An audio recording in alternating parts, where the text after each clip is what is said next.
അവര് 4 വർഷം കൂടി കാനഡയിൽ നിന്ന് വരുന്നല്ലേ. കുട്ടികൾക്ക് നാട്ടിലത്തെ ഭക്ഷണമൊക്കെ ഇഷ്ടാവോ എന്തോ. എന്തായാലും ഞാൻ ബ്രേക്ക്ഫാസ്റ്റിന് കുറച്ച് ബർഗറൊക്കെ ഉണ്ടാക്കിയിട്ടുണ്ട്. പിന്നെ ബർഗർ കഴിക്കാനല്ലേ അവര് നാട്ടിലേക്ക് വന്നത്.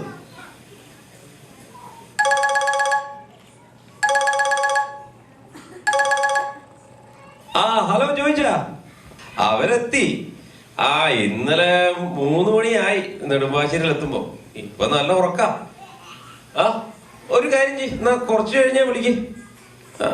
ശരി. പിള്ളേർക്ക് ഇപ്പൊ മലയാളമൊക്കെ അറിയോ ആവോ? നമ്മുടെ പിള്ളേരെ ഇംഗ്ലീഷ് മീഡിയത്തിൽ പഠിപ്പിക്കുന്നതുകൊണ്ട് അവർക്ക് ആ കുട്ടികളുമായി സംസാരിക്കാൻ പറ്റുമായിരിക്കും. നമ്മുടെ കുട്ടികളും ഒട്ടും മോശമല്ലാന്ന് കാണിക്കണം. ഒരാൾ എഴുന്നേറ്റല്ലോ. ഹലോ, ഇതാര്? മനുക്കുട്ടനോ? How are you? Fine.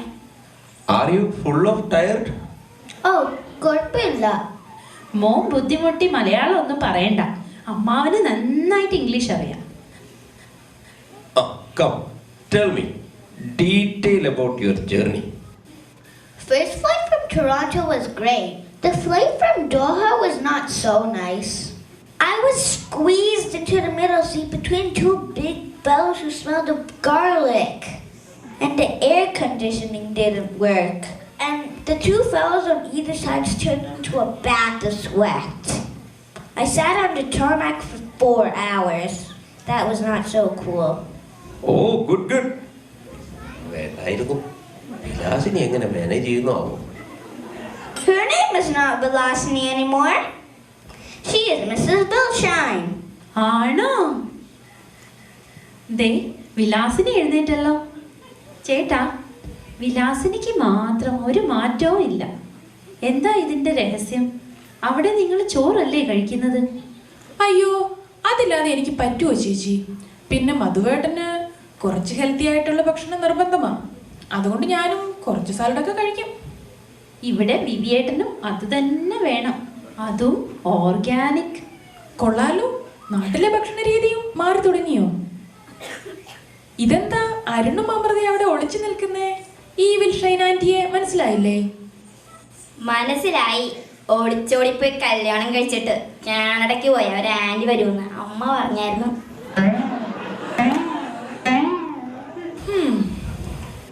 അല്ല, നിങ്ങളിപ്പോ ഏത് സ്കൂളിലാ പഠിക്കുന്നേ? ഇവിടെ ഈ വർഷം ഒരു പുതിയ ഇംഗ്ലീഷ് മീഡിയം സ്കൂൾ തുടങ്ങി. ഇവരെ അവിടെ ചേർത്തു. 2 ലക്ഷം ഡൊണേഷൻ. എന്നാലും എഞ്ചിനീയർ ആക്കാന്ന് ഗ്യാരണ്ടി തന്നു. ഡോക്ടർ ആക്കണമെങ്കിൽ 5 കൊടുക്കണം. കാനഡയിലൊക്കെ ഇങ്ങനെ ഗ്യാരണ്ടി തരുമോ? ഗ്യാരണ്ടിയോ? അവിടെ സ്കൂളിൽ മൾട്ടിപ്പിൾ ഇന്റലിജൻസ് എന്നൊരു സംഭവമുണ്ട്. അതുവഴി ഓരോ കുട്ടികൾക്കും ഏതിലാണോ താല്പര്യമെന്ന് മനസ്സിലാക്കി ആ ഡയറക്ഷനിൽ പഠിക്കാൻ ടീച്ചേഴ്സ് സഹായിക്കും. എന്തായാലും അതിവിടെ ഇല്ലാത്ത നന്നായി. അരുണിന് തെങ്ങിൽ കയറാനാ ഏറ്റവും ഇഷ്ടം. ഈ പുതിയ സ്കൂളിൽ പോയി 2 മാസം കൊണ്ട് നന്നായിട്ട് ഇംഗ്ലീഷ് സംസാരിക്കാൻ പഠിച്ചു. അരുണേ, സ്കൂളിലെ വിശേഷങ്ങളൊക്കെ ആന്റിക്ക് അങ്ങ് പറഞ്ഞു കൊടുക്ക്. You know, last class was a hot climate inside the school. Then we all go out the class and understand the tree. One boy climbed the mango tree and teacher shouted at him, "Your mother's father's manners this." Then the boy was crying. Why are you standing in front of my back? ചേട്ടാ, ഇനി ഞാൻ കുറച്ച് പറയട്ടെ. Oh, now I feel hot. You go and open the door. Let the Air Force come inside.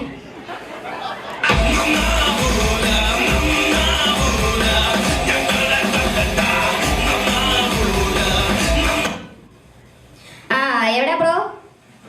Okay, ഞാൻ എത്തി. Okay, അപ്പൊ വൈകിട്ട് കാണാം. എന്നാ ഇനി നിങ്ങൾ അകത്ത് പോയി ബാക്കി വിശേഷങ്ങൾ പറ. വിലാസിനി, നീ എവിടെ കാനഡയിലെ ഏറ്റവും വലിയ കമ്പനിയിലാ ജോലി ചെയ്യുന്നതെന്ന് കേട്ടല്ലോ.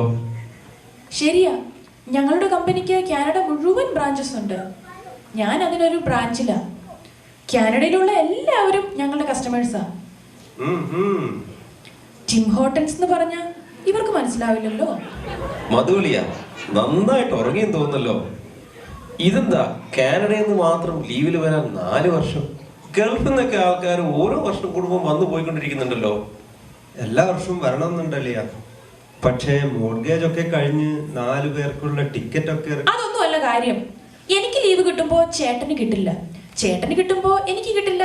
പിന്നെ കുട്ടികളുടെ സ്കൂള് എല്ലാം ഒത്തു വന്നപ്പോ 4 വർഷമായി. വിലാസിനി, ഇവിടെ സ്കൂൾ ടീച്ചറായിരുന്നു നീ, അവിടെ ചെന്നെന്താ ഒരു ടീച്ചറാഞ്ഞത്? അതെ, നമ്മൾ അവിടെ ചെല്ലുമ്പോൾ അവിടുത്തെ ലൈഫ് സ്റ്റൈലും കൾച്ചറുമായി പെട്ടെന്ന് അഡാപ്റ്റ് ചെയ്യണം.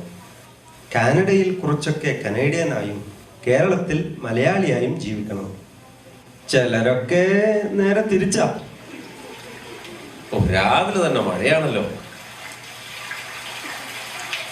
ഓ, എത്ര നാളായി നല്ലൊരു മഴ ആസ്വദിച്ചിട്ട്.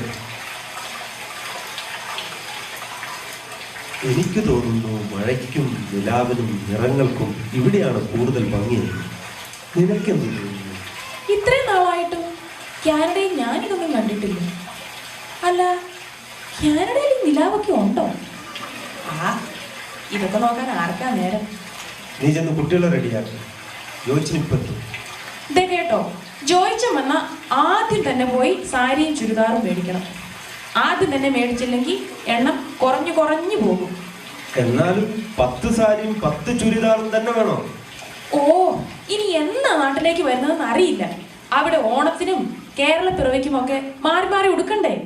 ഇത്രയും നാൾ 2 എണ്ണം കൊണ്ട് എങ്ങനെയാ അഡ്ജസ്റ്റ് ചെയ്തതെന്ന് എനിക്ക് മാത്രം അറിയാം. ഇനി ഒന്നും പറയണ്ട. ആ, പോയി റെഡിയാവും. ഇതാരാ? ജോയിച്ചനോ? നീ പറഞ്ഞ സമയത്ത് തന്നെ എത്തിയോ? നിന്റെ പഴയ സ്വഭാവമൊക്കെ മാറിയോ? ആ, അതൊക്കെ മാറി. ഇപ്പൊ ഭയങ്കര പങ്ക്ച്വലാണ്. ഞാനിപ്പോ ഒരു ജർമ്മൻ കാർ ഡീലർഷിപ്പിലാണ് ജോലി. 1 മിനിറ്റ് ലേറ്റായ ജോലി പോകും. ഓ, പിന്നെ നാട്ടിലെന്തൊക്കെയാ പുതിയ വിശേഷങ്ങൾ? ഇവിടെ ചില സാമൂഹ്യ പരിഷ്കരണങ്ങളൊക്കെ വന്നത് അറിഞ്ഞു കാണുമല്ലോ അല്ലേ? ചിലതൊക്കെ പൂട്ടി. അതുകൊണ്ടെന്താ, ഡ്യൂട്ടി ഫ്രീക്കാർക്കും മിലിറ്ററിക്കാർക്കും ഒക്കെ നല്ല ഡിമാൻഡാണ്. അത് ശരി. പിന്നെ കാനഡയിൽ എന്തൊക്കെയുണ്ട് വിശേഷങ്ങൾ? ഇപ്പോഴും ഫുൾ മഞ്ഞാണോ? അതെ, ഫുൾ മഞ്ഞ. ഇന്നലെ കുറച്ചുരുകി. പെട്ടെന്ന് നമ്മൾ എയർപോർട്ടിൽ പോയി ഒരു ഫ്ലൈറ്റ് പിടിച്ചിങ്ങ് പോന്നു. ഓ, അങ്ങനെ. പിന്നെ കാനഡയാണോ നാടാണോ കൂടുതൽ സുഖം? അതിന് സുഖവും സന്തോഷവും ഒക്കെ പുറമേ നിന്ന് കിട്ടുന്നതല്ലല്ലോ. എൻ്റെ ഒരു അയൽക്കാരൻ പയ്യൻ സ്റ്റുഡൻറ്റ് വിസയിൽ അങ്ങോട്ട് വന്നിട്ടുണ്ട്. ഒട്ടാവയിലാന്നാ പറഞ്ഞത്. നിങ്ങളെവിടെയാ? ഞങ്ങൾ ബർലിംഗ്ടൺ എന്ന് പറഞ്ഞ സ്ഥലത്താണ്. ആ, നിങ്ങൾ അടുത്താണെങ്കിൽ അവൻ്റെ നേരെ ഒരു കണ്ണ് വേണേ. ആ, അതിരിക്കട്ടെ. നിങ്ങളുടെ വെക്കേഷൻ പ്ലാൻ എന്തൊക്കെയാ? കുട്ടികൾക്ക് നാട്ടിലെ എല്ലാ കൾച്ചറൽ പ്രോഗ്രാംസും നേരിട്ട് കാണണം.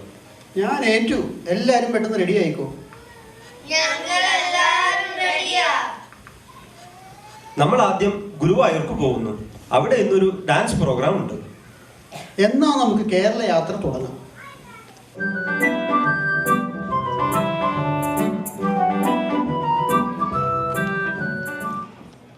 എന്റെ കേരളം